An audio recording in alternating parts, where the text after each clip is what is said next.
All right, so y'all know me, man. Dr. Pierre. I don't actually care that they have gotten a bad rap from a certain segment of the population. When we talk about the lives that vaccines save, we're going to keep doing it whether you call it a jab, whether you think it's forced on you, whether you think there's a worldwide conspiracy behind it. When we're talking about vaccination, protecting ourselves against the diseases that have crippled us in the past, like I am going to always be the foremost expert upon these things. And I want to talk about this aspect of vaccination, right? Especially for my adults, my grown-ups, because when you're a kid, you know, it just happens to you. Your parents say, hey, it's time for your shots. Or a school says, hey, get some shots before you come here, and you just kind of get them done. When you're an adult, you got a little more freedom of choice. Maybe you've been reading some things, you've been hearing some things, and you got some questions on which vaccines are appropriate for you. Which vaccines do you need to still keep getting? Which vaccines that you may need a retouch up on? This is what I'm here to talk about, right? We got a great blog post about it this week as well, too. I'll make sure it's in the show notes for you guys to discuss. But let's talk about adult vaccines. And again, the fact that you got to adult stage means that the likelihood of vaccine helping to protect you and save you in one way, shape, or form is likely high, right? And I'm not talking about this kind of newfound population of I think it's unfortunate kids who are being unvaccinated because their parents read some things and putting themselves in a predicament that I would not put my kids in. But again, whole nother discussion on that. So let's talk about adult vaccinations. More importantly, let's talk about what things we can do, right, to ensure that you get the vaccinations. And more importantly, which vaccinations should I be looking at as an adult? So let's start off talking about just the general importance of it, man. The older we get, the more we need protecting from diseases out here. The less we can afford getting a disease and letting our body fight through it, right? Like, no, that's not the time of day that we're on right now, right? So understanding that as we get older, our immune systems get older. Sometimes vaccinations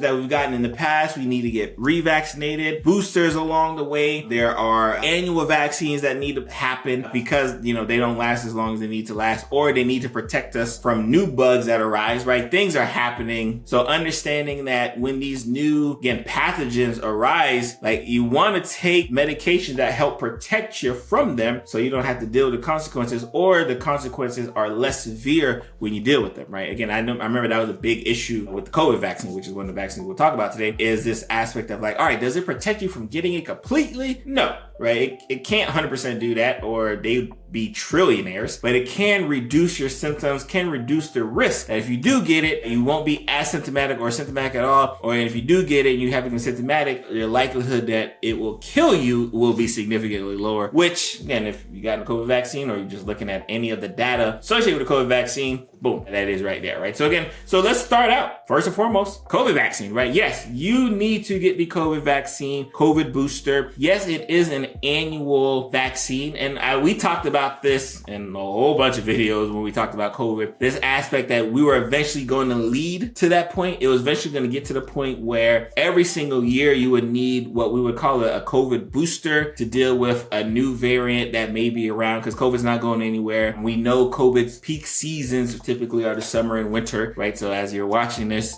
you know what, COVID numbers are going to creep up again, right? So I don't want no one to be shocked or surprised that, you know what, we do have a booster for it, right? So yes, I do implore, if you are able to get the COVID vaccine booster, go ahead and get that COVID vaccine booster, because it is a disease that is not going away. Yes, it's called COVID-19, but I can assure you in 2024, in 25, in 30, in 40, 2040, and beyond, right, it will still be here. You will still have to be protected from it one way, shape, or form. And again, I'd rather have the protection that decreases my risk for hospitalizations, decreases my risk for death, versus walking around all nilly-willy and acting like, I'm okay, or I'll rather get the disease and I'll just fight it off. No, you don't want to fight it off, because people are still dying from COVID as I record this, right? Again, it is a disease that, yes, it doesn't get the fanfare on TV like it would, but like understanding that, and I think a lot of people, it goes over a lot of people's head. We went through a pandemic. The likelihood knocking on wood, the likelihood that we'll go through another pandemic in our lifetime is extremely low, right? So we went through probably a once in a lifetime event dealing with that pandemic, dealing with COVID, right? And hopefully we won't never have to go through another life-changing, life-altering event again. But understand that because we did so, right, boosters are here, and this is a disease that's not going anywhere. So yes, first and foremost, the COVID-19 vaccine booster is definitely one that I need my adults to get. Number 2 followed right behind it, right? I'm not talking about it in order of priority. This is just a slew of vaccines that I think as an adult you should be getting or getting boosted to protect yourself, to decrease your chance of ending up in the hospital or worse. Hopefully I don't have to say what's worse, right? Number 2, the influenza vaccine. Yes, the flu vaccine. This is something that before 2019, this was something I was championing every single year, right? This was something that before COVID-19, the flu was the virus that was putting people in the hospitals. The flu was the virus that was putting people on vent machines. The flu was the virus that were,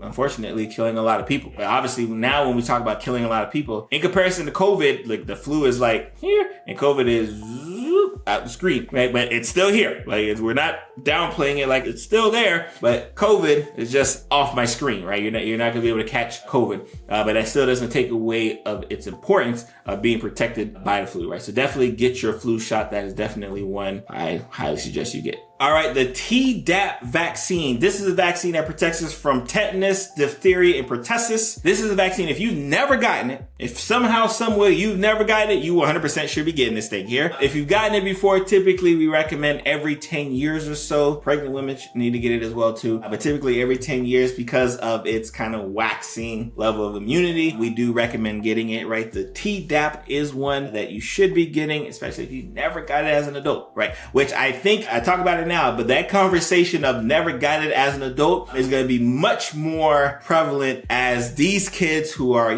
getting all these measles and all these outbreaks and all, like, they're going to have to deal with that. My parents never got me. And you'd be surprised, right? Like the number of children who grew up in families where their families weren't vaccinating them and everything. And then as they got older, right, they needed to go to college, they needed to do these things, and you had to be vaccinated. And they're like, why am I not vaccinated for these things? And they just went ahead and got vaccinated, right? So it happens more often than not, but definitely something to kind of look out for. So yes, the Tdap, tetanus, diphtheria, pertussis are the diseases that it protects us from, is one where if you're an adult, haven't got it, or it's been every about 10, 15 years, we do recommend getting a booster for it. All right, so this is a big one, right? And this is one where we've seen the effects of not vaccinating your kids, right? MMR, measles, mumps, and rubella. Prior to this wave of not vaccinating your kids against this, these diseases were diseases that we thought were like, I don't want to say thought were extinct, we knew they were there, but we're essentially out of here, right? Like, especially in, especially here in the United States, right? Like, because we had wiped it out, right? Like it was out of here. And then as the prevalence of kids and their parents not vaccinating their kids against MMR, we've had measles outbreak after measles outbreak after measles outbreak. It's not rocket science, right? Like if you don't protect yourself from the disease, guess what? You can have the disease. And if you go and look at these measles outbreaks that do occur, it's always unvaccinated children, right? And again, even if you're vaccinated, right? Think about this, right? You're vaccinated against this disease, but you're walking around,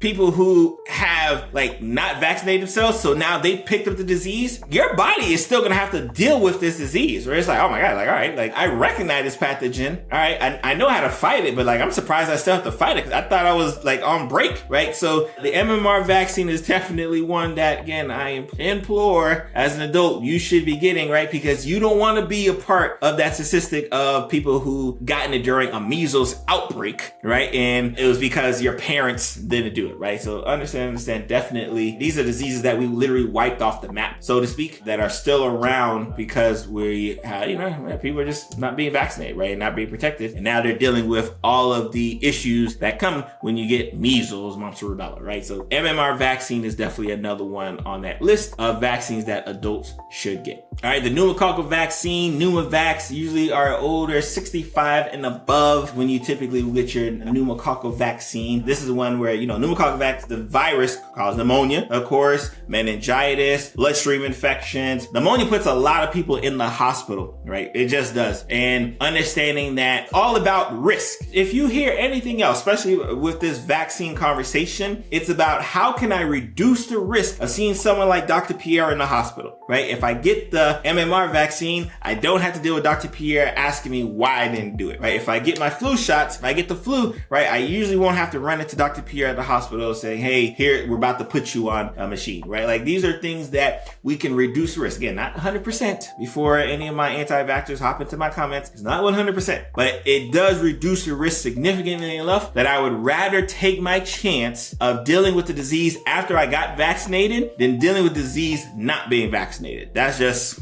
I think that makes sense, but again, that's like if I gotta run into a burning building, I'd rather have all of my firefighter equipment on before versus running into the burning building, get burnt, come back and deal with all of the sequelae of being burnt in that burning building. Like again, it's like I'm hoping I'm drawing the connection for you guys so you can understand the level of importance I think that vaccines have, because it just is what it is, right? So pneumococcal vaccine is another vaccine that I do recommend be on the list of vaccines that my adults do get. All right, so I can tell you I'm old enough, right? I'm old enough to have experience getting chickenpox. Me and my brother, there used to be like chickenpox parties where like, all right, one kid got chickenpox, but the others haven't got it yet. No. Y'all need to go sleep in that kid's bed because I'm not going to be like dealing with, weeks on weeks of chickenpox. I'd rather deal with it all at the same time. That's how contagious it is. The Varicella vaccine was a huge one, varicella and herpes zoster vaccine, because guess what, right? Kids did not have to experience dealing with chickenpox. Guess what they have to experience when they don't get the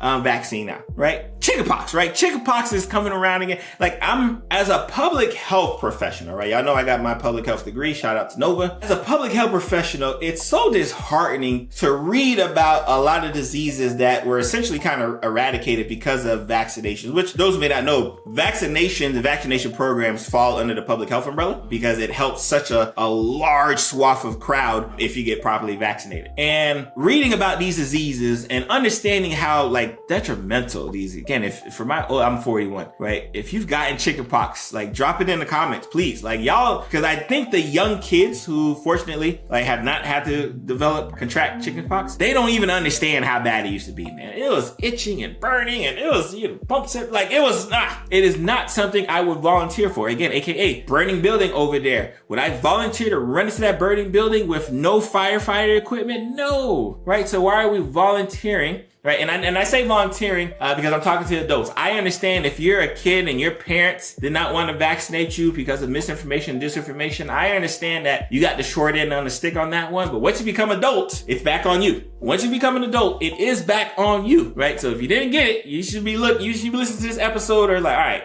did my mom get all my vaccines? And you can actually do blood tests to check for titers and everything. So if you don't remember or you don't know if your parents did it, you can or there's blood tests that we can check to see, all right, what are the levels of these titers that should be in your body, letting us know you are immune to these things, right? So again, go to your doctor, find that out. So definitely varicella, herpes zoster is on the list, right? Especially if you've, fortunately, knock on wood, if you've never had to experience having chickenpox, definitely one you do not want to have to experience. And I think last but not least, shingles. Shingles is a big one, y'all. Shingles is definitely not a virus that I would not have to, if you can avoid it, right? If you can avoid it, get your shingle shot, right? Like it just is what it is, right? Get the shingle shot if you can avoid it. Definitely something that you ever had to experience or take care of patients who've had shingles, is burning, like electric kind of sensation. Not something that you want to experience, right? So get your shingle shot for sure if you're an adult, man. And that's just like my summary. I'll have a blog post on this as well. But if you're an adult, you got to get your shingle shot. No excuses. It is time to take care of yourself, and getting your vaccinations is an adult thing to do. I'm gonna see you guys